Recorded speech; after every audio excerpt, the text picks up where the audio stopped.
Smackdown just ended. Tatum Paxley debuted in the main event. Alexa Bliss comes out during Charlotte and Jade's match, brings out the doll Lily. Lights go black. Now I was confused on what the fuck could be happening, but Tatum Paxley just appears on the top of the ring post and dives on Michin and B-Fab, and then Jade wins. Oop, wrong. Charlotte wins. Now, Charlotte's moved the natural selection. She did it off the top rope, and Jade did not take it well at all. But looking back at it, Charlotte really just she didn't really hold her. She really just kind of like not really tapped, but like touched her like with her arms. So Jade just ended up flipping after the fact once she felt that she got touched. It just looked bad, but yeah, me being a hater, I had to point that out. Now, the show started off with Joe Tessitore saying that the first 30 minutes are going to be ad free. Now, if this was a different company, I would be more excited. But in WWE, 30 minutes being ad free just means you're going to get a 30-minute promo. And that's basically what it was. I didn't write any notes about this promo because Cody comes out. Then Punk comes out. Cody just asked Punk, did he know about Randy being there? He said no. Cody leaves. Kevin Owens comes out. They have their promo. Kevin calls Punk arrogant, and the whole moral of the thing is he doesn't like how Punk is now, and he wants to take the title from him even more than before because he wants to humble him. And then after that, eventually, um, my notes are all out of whack right now. All right, United States Championship rematch. Now, I really thought that they were gonna put it back on Trick because why do a rematch like right after?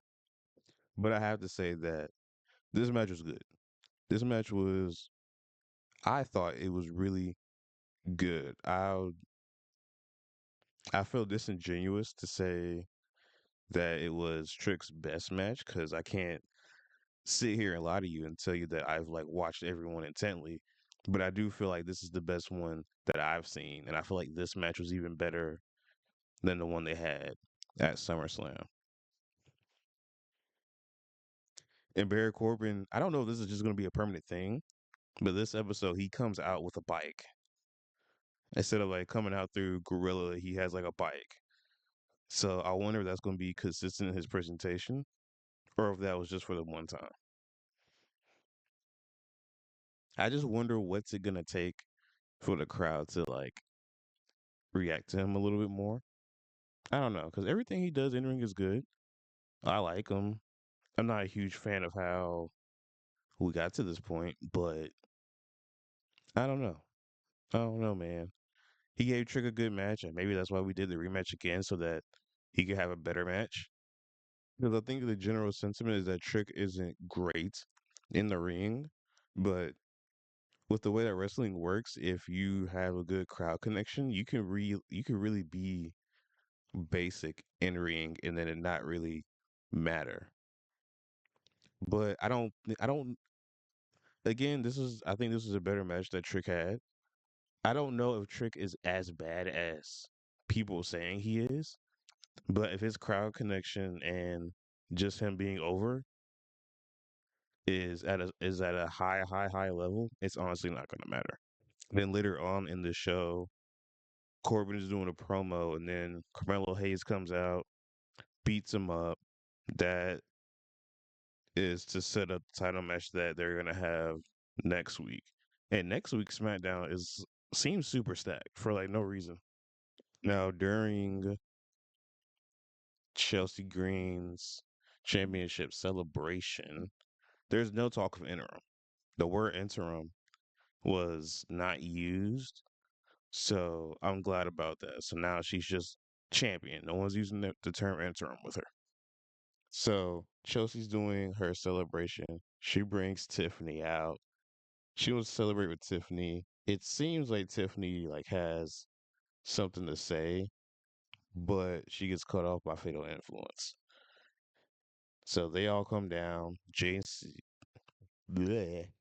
JC says that she got screwed out of her spot in the ladder match and that she would be champion right now.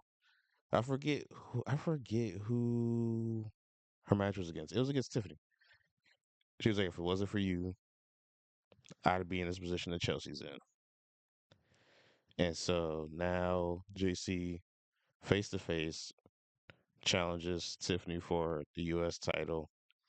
She says she'll get a title shot next week if her and Chelsea get a tag team title shot right now.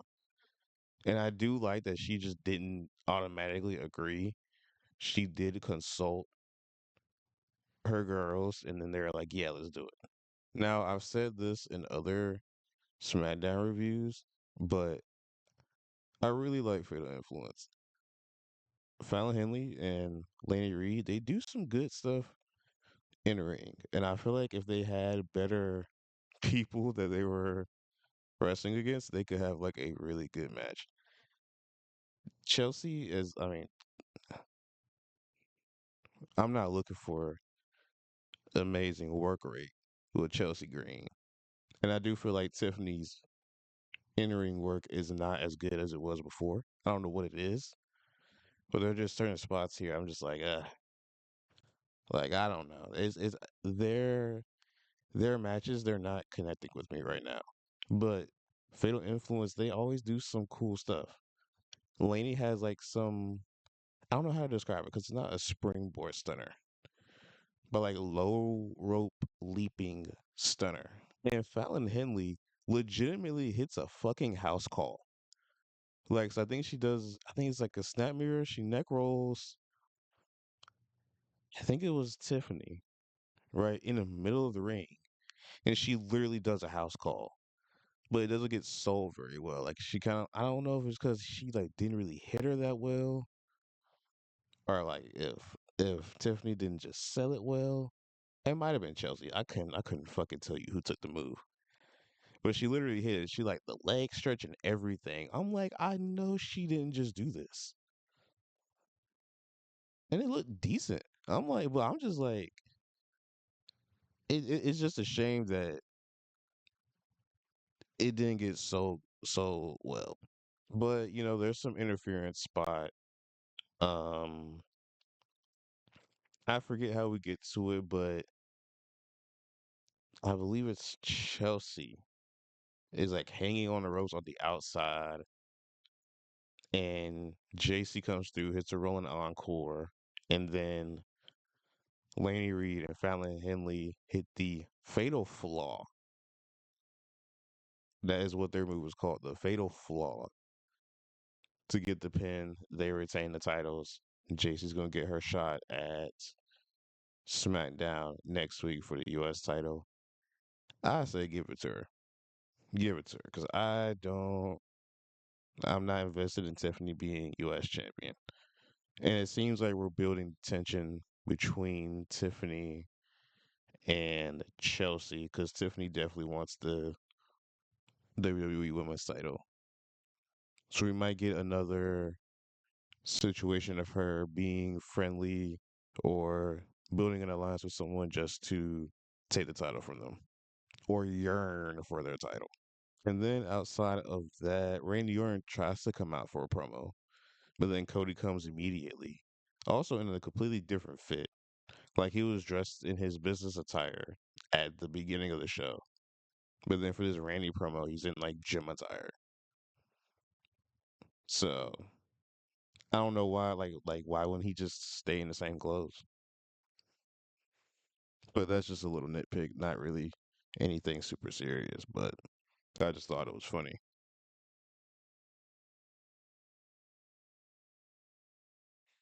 And the big point from this is that Cody says to Randy that He's like the last legend in WWE that's active right now. And he says, who's going to kill him? Like, who's going to kill the legend killer? And Cody also mentions, and like, it's really made a point that, or he really tries to make the point that he does not have to be the good guy, or he does not have to worry about being perceived as a good guy because he doesn't have the title anymore. And he effectively says, like, I'm not focusing on the title right now. And it's interesting because that indirectly states that if you have the title, you need to be perceived in a certain way. But now that he doesn't have it, he doesn't have to worry about that. And he does not have to be the nice guy or the good guy anymore. So I mean, it's dropping like, because if we're going into this Randy Cody feud, I don't know what we would do to fully make Cody heel and Randy the face. Because last time these two interacted outside of SummerSlam, Randy punted him and like fucked up his eye. And the storyline through that was that, well, hold on, let me not do any revisionist of history. But really, it was Cody begging for Randy to be like who he was, be the best version of himself, which is the Legend Killer, which led to him getting punted after he lost. But I don't know. I mean, I'm all for Cody doing different stuff character wise. I just wonder how we're gonna get there. But overall, this is a really good episode. Better than most other SmackDowns. And now that people have come back to work, quote unquote, people have come back to work and we just have more stars. We're actually getting some interesting storylines. Which you can also say that we could have started to build something with the other people that are there that were like on the roster instead of like waiting for these people to come back. But nonetheless, it's made for more entertaining TV. So there's a bit of momentum now. And I guess we'll see where it goes.